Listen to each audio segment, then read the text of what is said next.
નમસ્કાર વિદ્યાર્થી મિત્રો, યુસીડીસીના ઓનલાઈન પ્લેટફોર્મ યુસીડીસી વર્ચ્યુઅલમાં આપ સૌનું સ્વાગત કરું છું. હું આકાશ પટેલ ઉમિયા કેરિયર ડેવલપમેન્ટ કાઉન્સિલમાં કોર ફેકલ્ટી તરીકે ફરજ બજાવું છું. આજે આપણે ચર્ચા કરીશું સરકારી યોજના વિશે. આજની જે આપણી યોજના છે તે છે પ્રધાનમંત્રી કિસાન સન્માન નિધિ યોજના. આ યોજના વિશે જોઈએ તો આ યોજનાની શરૂઆત વર્ષ 2018માં કરવામાં આવી હતી. ત્યારબાદ આ યોજનામાં 2019માં કેટલાક ફેરફારો કરવામાં આવ્યા હતા. યોજના મુખ્યત્વે કૃષિ સાથે સંકળાયેલ છે. તે ઉપરાંત આ યોજનામાં વર્ષ 2020 અને 21ના બજેટ અંતર્ગત ₹75,000 કરોડની ફાળવણી કરવામાં આવી છે.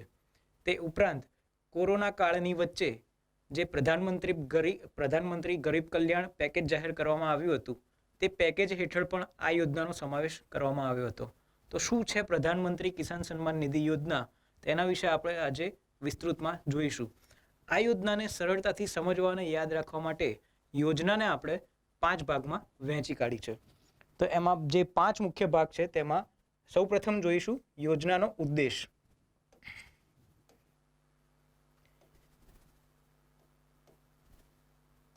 ત્યારબાદ આપણે જોઈશું યોજના વિશે.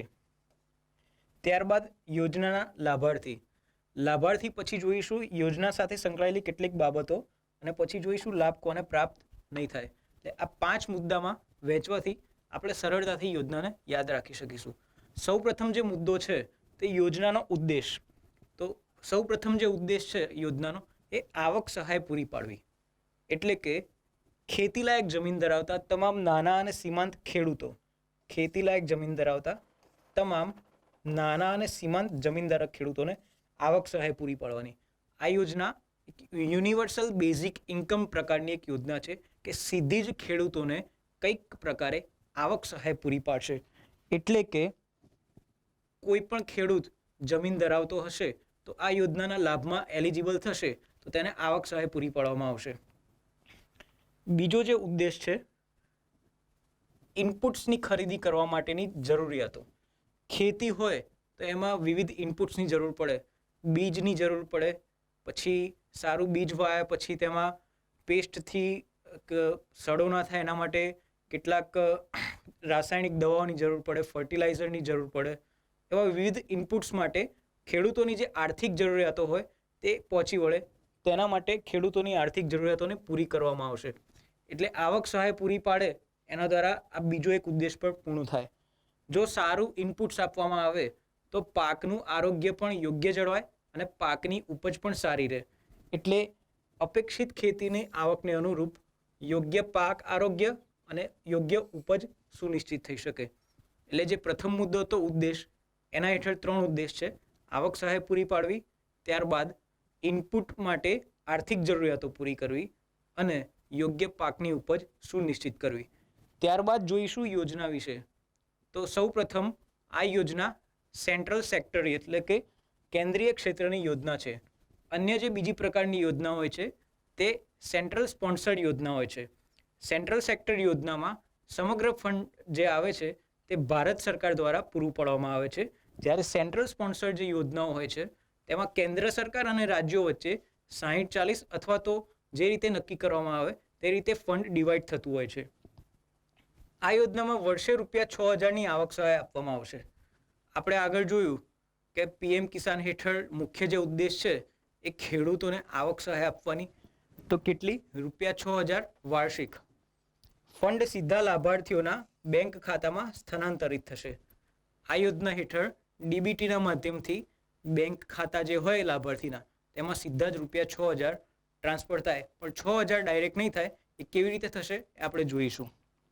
ત્યારબાદ આવશે લાભાર્થી. આ યોજનાનો લાભ કોણ મેળવી શકશે? તો દેશના તમામ જમીનધારક ખેડૂતો. આ બહુ જ ઇમ્પોર્ટન્ટ છે કારણ કે યોજના જ્યારે શરૂ કરવામાં આવી ત્યારે તેમાં 2 હેક્ટરની લેન્ડ હોલ્ડિંગ અથવા તો ઓનરશિપ ધરાવતા ખેડૂતોનો સમાવેશ થતો હતો. હવે દેશના તમામ જમીનધારક ખેડૂત પરિવારો જમીનના કદને ધ્યાનમાં લીધા વિના દર 4 મહિને ₹2,000ના 3 સમાન હપ્તા, જે 6,000 છે એક સાથે નહીં પણ દર 4 મહિને ₹2,000ના ઇન્સ્ટોલમેન્ટ્સ સરકાર દ્વારા રિલીઝ કરવામાં આવશે. તાજેતરમાં જ પ્રધાનમંત્રી દ્વારા 25 ડિસેમ્બર 2020ના રોજ ચાલુ નાણાકીય વર્ષનો અંતિમ જે હપ્તો હતો તે રિલીઝ કરવામાં આવ્યો છે.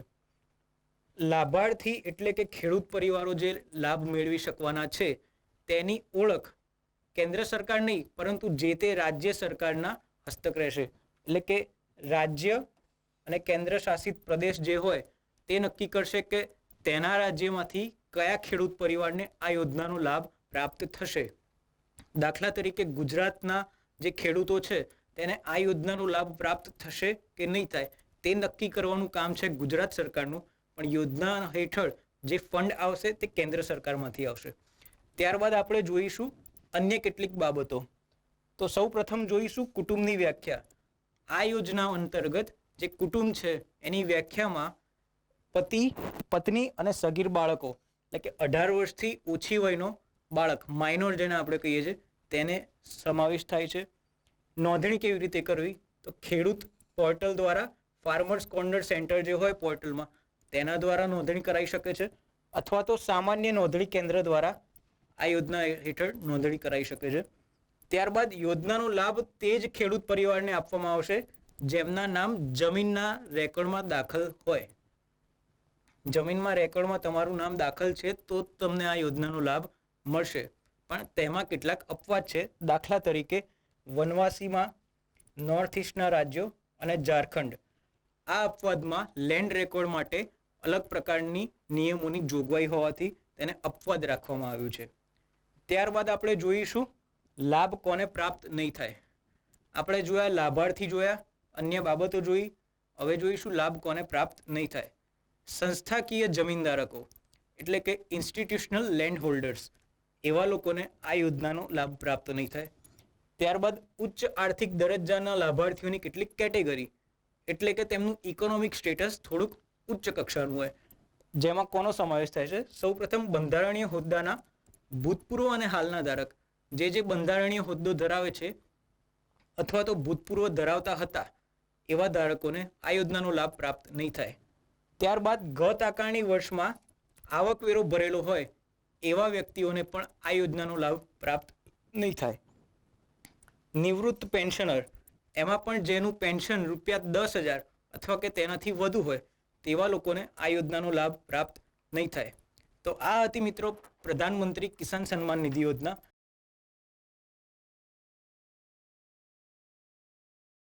આજની સરકારી યોજના છે PM વાણી, એટલે કે પ્રધાનમંત્રી વાઈફાઈ એક્સેસ નેટવર્ક ઇન્ટરફેસ. આપણે આ યોજના અંતર્ગત યોજના વિશે જાણીશું. ત્યારબાદ યોજનાનું જે માળખું છે કે તેમાં 4 મુખ્ય વસ્તુઓનો સમાવેશ થાય છે તેના વિશે જોઈશું, અને ત્યારબાદ આપણે જોઈશું યોજનાનું મહત્ત્વ શું છે. તો સૌ પ્રથમ જોઈએ યોજના વિશે. તાજેતરમાં કેન્દ્રીય કેબિનેટે પબ્લિક ડેટા ઓફિસ એગ્રીગેટર્સ દ્વારા પબ્લિક વાઈફાઈ નેટવર્ક સ્થાપવા માટે ટેલિકોમ વિભાગની પ્રસ્તાવનાને મંજૂરી આપી છે. એટલે કે આ યોજના શેની સાથે સંકળાયેલી છે? પબ્લિક વાઈફાઈ નેટવર્ક્સની સ્થાપના. ભારતમાં વધુને વધુ પબ્લિક વાઈફાઈ નેટવર્ક સ્થપાય તે સાથે આ યોજના સંકળાયેલી છે, જેના માટે કેબિનેટે મંજૂરી આપી છે. આ યોજનાનો મુખ્ય હેતુ છે પબ્લિક ડેટા ઓફિસ એગ્રીગેટર્સ દ્વારા સાર્વજનિક વાઈફાઈ નેટવર્કની સ્થાપના કરવી. આ યોજનાનો જે ઉદ્દેશ છે કે દેશની ભૌગોલિક પરિસ્થિતિ અનુસાર, એટલે કે આપણો ભારત દેશ ભૌગોલિક રીતે ખૂબ જ વિશાળ છે, તો તેના દરેક જગ્યાએ ઇન્ટરનેટની સેવાનું વધારેમાં વધારે પ્રસાર થાય. એટલે કે દેશની ભૌગોલિક પરિસ્થિતિ અનુસાર પબ્લિક ડેટા ઓફિસ દ્વારા જાહેર વાઈફાઈ સેવા પ્રદાન કરવામાં આવે. ત્યારબાદ આ પ્રોજેક્ટ દેશમાં સાર્વજનિક વાઈફાઈ નેટવર્ક દ્વારા બ્રોડબેન્ડ ઇન્ટરનેટ સેવાઓના પ્રસારને વધુ વેગ આપશે. એટલે કે યોજનાને સમજીએ તો ઇન્ટરનેટ જે સેવા છે એ સામાન્ય લોકો સબસ્ક્રાઈબ કરાવતા હોઈએ, આપણે ઇન્ટરનેટ સેવા સબસ્ક્રાઈબ કરાવતા હોઈએ અને પછી આપણે વાઈફાઈનો લાભ મેળવતા હોઈએ છીએ. પણ આ યોજના હેઠળ પબ્લિક ડેટા ઓફિસ એક લિંક તરીકે બનશે, જે પબ્લિક ડેટા ઓફિસ વાઈફાઈ સેવાના સાર્વજનિક હોટસ્પોટ એટલે કે નેટવર્ક સ્થાપશે. એ નેટવર્ક પાસેથી આપણે વાઈફાઈને સબસ્ક્રાઈબ કરીને તેની સેવા લઈ શકીશું. યોજના અંતર્ગત આપણે માળખું જોઈશું. સૌ પ્રથમ છે પબ્લિક ડેટા ઓફિસ. ત્યારબાદ છે PDOA એટલે કે પબ્લિક ડેટા ઓફિસ એગ્રીગેટર્સ. ત્યારબાદ છે એપ્લિકેશન પ્રદાતા અને સેન્ટ્રલ રજિસ્ટ્રી. તો સૌ પ્રથમ જોઈશું public data office. Public data office એટલે કે સાર્વજનિક ડેટા ઓફિસ. તેનું કામ એવું રહેશે કે વાઈફાઈ જે સાર્વજનિક વાઈફાઈ પોઈન્ટ છે તેની સ્થાપના કરવી, તેનું સંચાલન કરવું અને તેની જાળવણી કરવી. એટલે કે વાઈફાઈ એક્સેસ પોઈન્ટની સ્થાપના. કેવા વાઈફાઈ? વાણી એટલે કે આ યોજના હેઠળ સંકળાયેલા હશે. સબસ્ક્રાઈબરને બ્રોડબેન્ડ સેવાઓ પ્રદાન કરશે. આપણે યોજનામાં શરૂઆતમાં જ જોયું કે કેન્દ્રીય કેબિનેટે PDOA દ્વારા સ્થાપિત. PDOA દ્વારા સ્થાપાશે અને PDO બ્રોડબેન્ડ સેવાને પ્રદાન કરશે. એટલે કે એક પગથિયા જેવું છે કે PDOA અને એ બધાનો ડેટા માટે સેન્ટ્રલ રજિસ્ટ્રી આવશે અને એને અમલીકરણ માટે એક એપ્લિકેશન બનાવવામાં આવશે. ત્યારબાદ PDO કોઈપણ પ્રકારની નોંધણીની જરૂર રહેશે નહીં. PDO બનવું હોય તો તમારે કોઈપણ પ્રકારની નોંધણી કે લાયસન્સ ફીની જરૂર રહેશે નહીં, જેથી તેના પરના નિયમનકારના ભારણને ઘટાડી શકાશે. આ યોજના દ્વારા ઇન્ટરનેટનું ઇન્ફ્રાસ્ટ્રક્ચર તો બનશે, સાથે સાથે સામાન્ય માણસ છે, નાના દુકાનદારો છે, એમના માટે આ યોજના એક આવક ઊભું કરવાનું સાધન બની રહેશે. હવે આપણે જોઈશું PDOA વિશે, public data office aggregators. PDOA મૂળભૂત રીતે ઇન્ટરનેટ સેવા પ્રોવાઈડર્સ એટલે કે જે ISP કહીએ છીએ, ઇન્ટરનેટ સેવા પ્રોવાઈડર, અને ટેલિકોમ કંપનીઓ પાસેથી જે ઇન્ટરનેટ માટે બેન્ડવિથ હોય તેને ખરીદશે અને PDOને વેચશે. એટલે એક PDOA રહેશે, એની નીચે આવશે PDO. PDOAનું કામ છે ISP પાસેથી અથવા તો ટેલિકોમ કંપનીઓ પાસેથી જે ઇન્ટરનેટ માટે જરૂરી બેન્ડવિથ છે તે ખરીદીને PDOને પૂરી પાડવી. એમની નીચે રહેશે સામાન્ય વપરાશકર્તા સબસ્ક્રાઈબર જે યોજનાનો લાભ લઈ રહ્યા છે, એટલે કે આ સેવા પ્રદાન કરશે, આના દ્વારા સ્થાપવામાં આવશે. તેઓ તમામ PDO દ્વારા ઉપયોગમાં લેવામાં આવતા ડેટાનો હિસાબ પણ રાખશે. હવે આપણે જોઈશું એપ્લિકેશન પ્રદાતા અને સેન્ટ્રલ રજિસ્ટ્રી. તો આ યોજનાનો અમલ કેવી રીતે થશે? તો સૌ પ્રથમ તો એક એપ્લિકેશન બનાવવામાં આવશે જેમાં વપરાશકર્તાઓનું રજિસ્ટ્રેશન થશે. ત્યારબાદ તેની નજીકના વિસ્તારના વાણી સુસંગત વાઈફાઈ જે હોટસ્પોટ હોય તેને એપ્લિકેશન દ્વારા શોધવામાં આવશે. એટલે વપરાશકર્તા ઇઝીલી રીતે વાણી સુસંગત વાઈફાઈ હોટસ્પોટના જે નેટવર્ક્સ છે તેને એક્સેસ કરી શકે. એટલે એપ્લિકેશન દ્વારા આખી મિકેનિઝમ ગોઠવવામાં આવશે જેના થકી ઇઝી રીતે આ વાણી છે એનું અમલ થઈ શકે. સેન્ટ્રલ રજિસ્ટ્રી મુખ્યત્વે આ યોજનાનો જે ડેટા છે એની સાથે સંકળાયેલ છે, જેમાં એપ્લિકેશન પ્રદાતા, PDOA અને PDOની વિગતો જાળવવામાં આવશે. સૌ પ્રથમ શરૂઆતમાં સેન્ટ્રલ રજિસ્ટ્રીનું કાર્ય કરશે CDOT.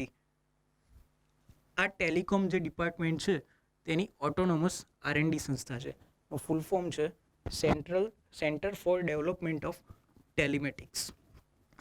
હવે આપણે જોઈશું PM વાણીનું મહત્ત્વ. તો 2025 સુધીમાં ડિજિટલ ટેકનોલોજીનો ઉપયોગ કરીને $1 ટ્રિલિયન આર્થિક મૂલ્ય બનાવી શકાય. આ યોજનાની મદદથી ડિજિટલ ટેકનોલોજીનો ઉપયોગ કરીને $1 ટ્રિલિયન આર્થિક મૂલ્ય બનાવી શકાય.